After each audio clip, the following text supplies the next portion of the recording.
Hello guys, আপনারা দেখা পাচ্ছেন যে এটা যোগীবাড়ি মন্দির। আজকে শিবরাত্রির আমরা বাবার মাথায় জল ঢালতে এসেছি। আজকের খুবই স্পেশাল দিন। দেখুন, এইটা যোগীবাড়ি দেখুন, কিন্তু একটা শ্মশান আছে, খুব ভয়ঙ্কর শ্মশান। সেই শ্মশানে কালী পুজোর রাত্রে কি হতো আপনারা কি জানেন?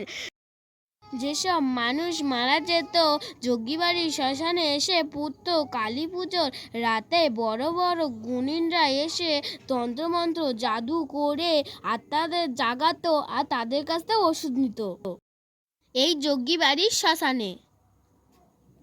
যোগীবাড়ির শ্মশানে আপনারা কি কেউ এসেছেন? তাহলে এটা বিষ্ণুপুরের বাবা পুরশিব, এনাকে নিয়ে অনেক বড় কাহিনী আছে। আপনারা কি কেউ শুনতে চান? এই শিব ঠাকুরটা কোনো একটা জঙ্গলে ছিল। সেই জঙ্গলটায় একটা বাঘ ছিল।